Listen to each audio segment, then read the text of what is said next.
from the book of Psalms. First, Psalm 37, verses 4 through 7. And this is from the New Revised Standard Version of the Bible. Take delight in the Lord, and he will give you the desires of your heart. Commit your way to the Lord, trust in him, and he will act.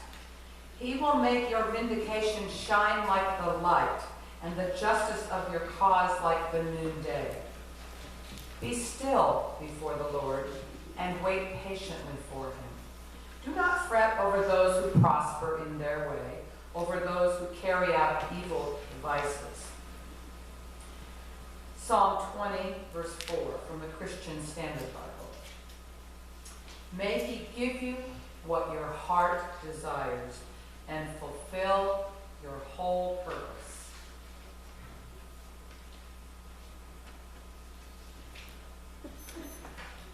The offering meditation for today. God of all, we are so thankful for the opportunity to give.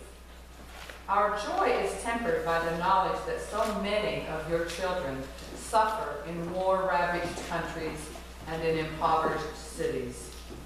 Awaken us so that our need to act faithfully against all injustice is reflected in how we speak and in how we serve. In your holy name, we pray. Amen. Will the ushers... Pardon? No, you're too late. I'm completely out of order. Yes, you are. You just jumped ahead a little bit. But it's okay. We'll get money later.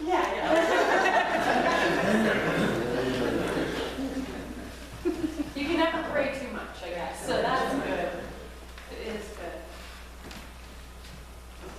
The desires of our heart. At the park recently, we met James and his little brother. They were energetic and just as grateful to climb around in the evening shade in the summer as we were.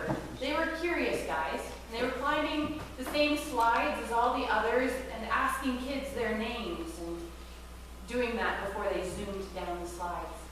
I took to James and his friendly spirit, so I began to be sort of a connector for those who couldn't or wouldn't speak. What's your favorite color? Do you like your bike? Our simple exchange immediately turned to his birthday. He would be 6 in less than a month. I want a green scooter that can go in the water. It sounded better than hoverboards from Back to the Future. He told me how it can work and how his green spiked helmet would be the same color. And I can't wait, he said. I was excited for him. Such enthusiasm, such unwavering commitment.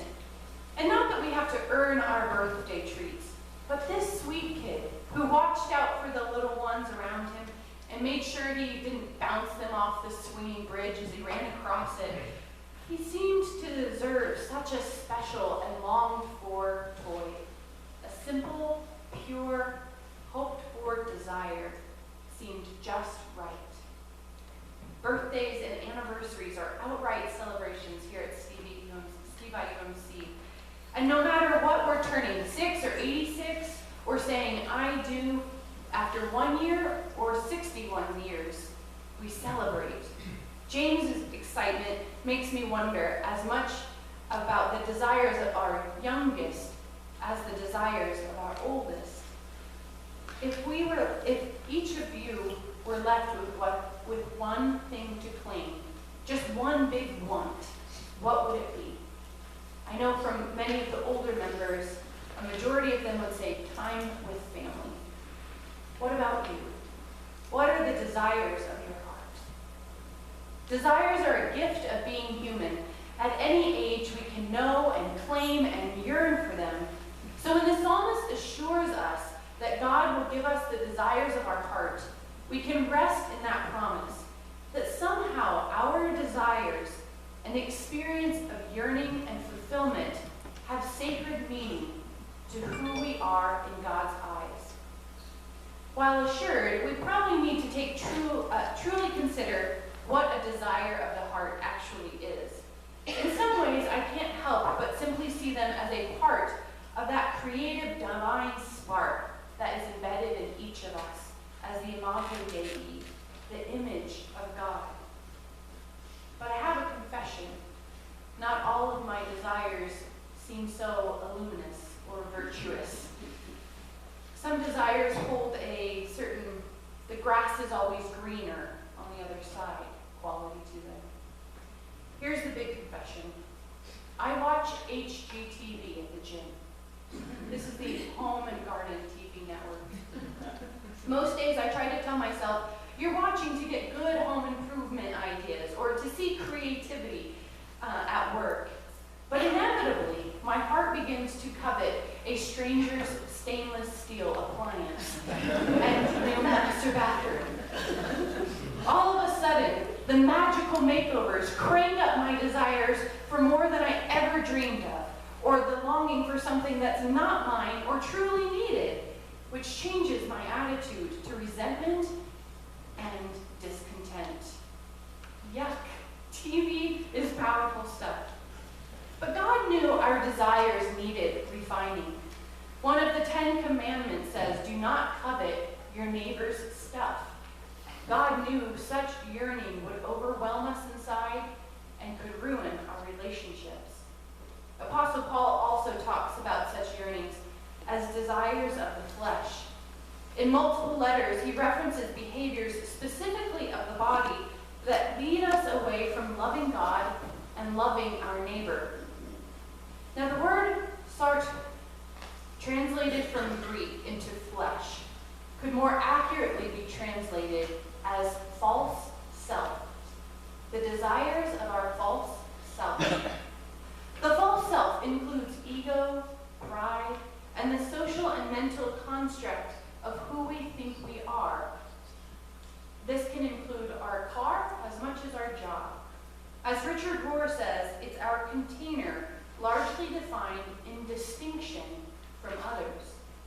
Now the false self is an important starting place. When Lydia was trying to and recognizing that her mom and her dad and she were different people, even though all of the watermelon bites were hers, that was an important step in growth.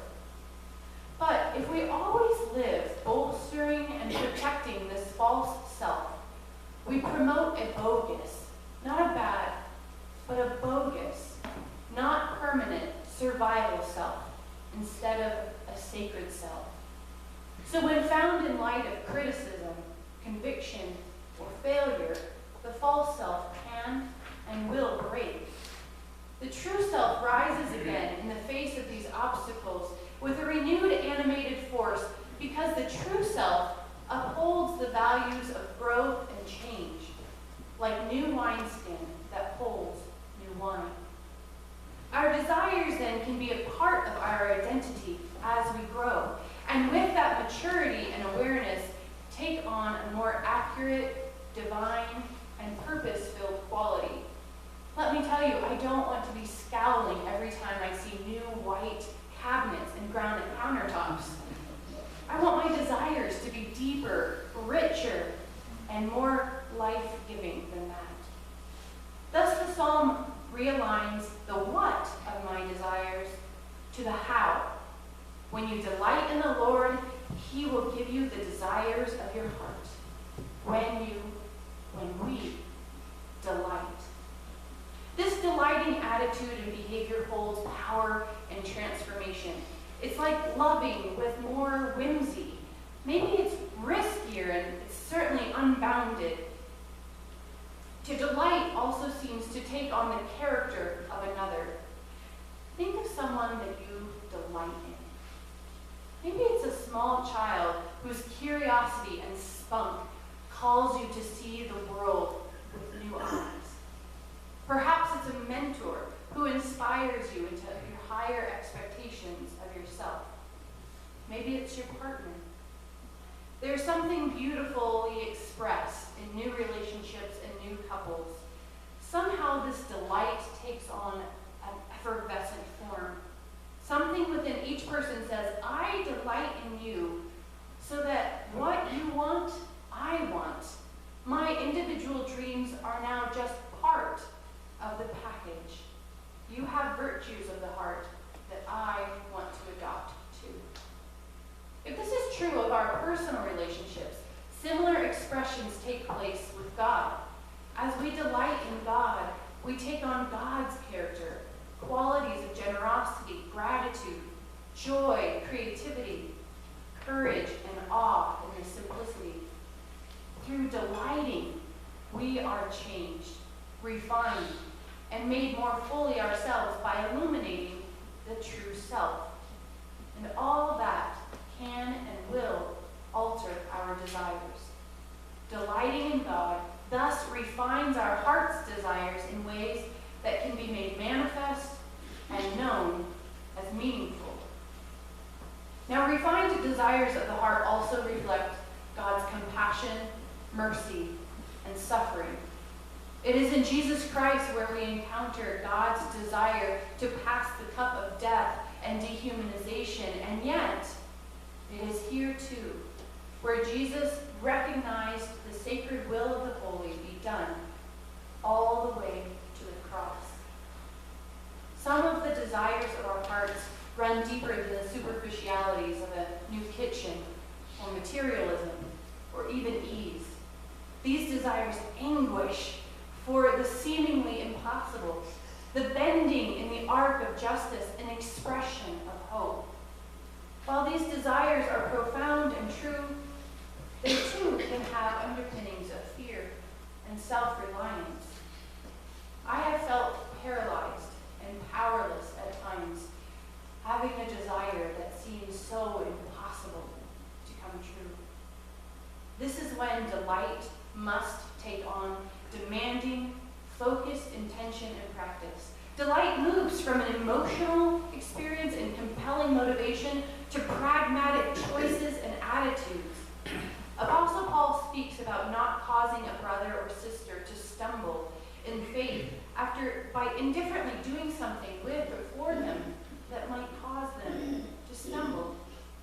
Don't take an alcoholic friend who's trying to recover out for a drink. Right?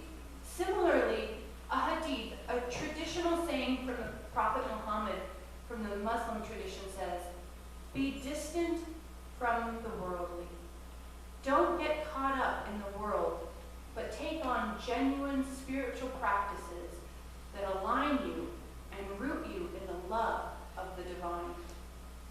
Simply said, practice that which brings you close to love, and let the entanglements of the world, the news, the oratory, the sparring, fall off you in ways fall off you. And as you do, on your way to deep engagement with God and your neighbor, those desires will become yours. The practice includes praying for the desires of your heart, for mercy, for wisdom. Practice proximity with people different than you, so that you can experience a full understanding of joy and suffering. Serve people in your realm of influence. Fast for clarity of action. Study the Bible to know how the power of love can be made manifest. Delight in knowing God. And delight in knowing God more in order for that change to take hold within you. And then the rest. Here we can finally consider why we have desires of the heart at all. Yes, as a part of their makeup, we can consider them sparks of the divine within us. But the psalmist in chapter 20 states the greater reason. God fulfills our desires so we can fulfill our whole purpose. My whole purpose cannot be wrapped up in hardwood floors and spotless kitchens, right? These things can help me fulfill a part of my purpose as a host to offering a space of safety, home, and stability, and even provide a launching pad for kids to go into the wide world of challenges and opportunities. My whole purpose is not about having kids who will eat every bite on their plate, never make a mess, and sit quietly until addressed. My role as a mom instead finds purpose in molding and teaching the benefits of good food, character of the heart, and deep knowing that my kids are loved. In my might be nice if our co-workers' whole purpose was to affirm our good work and do their job so we could do ours. But the whole purpose for you and me and our co-workers is to see beyond what each person does in the widget-making world to who each person is. In fulfilling this purpose, we can become a safe place of confession or teaching or mentoring to one another. The desires shaped by delighting in God enable us to fulfill our whole purpose as God intended and relishes in. Who knows how James might use his new scooter? Perhaps he'll walk his dog with it. Perhaps he'll just be a happy, healthy kid. Such a desire might as well help him live out to be who he is and who he is meant to be. What are the desires of your heart? How will you delight in God? And how will you delight your blessing? How can your desires move you to fulfill your whole purpose? May we seek God in these questions with whimsy and assurance in the sacred meaning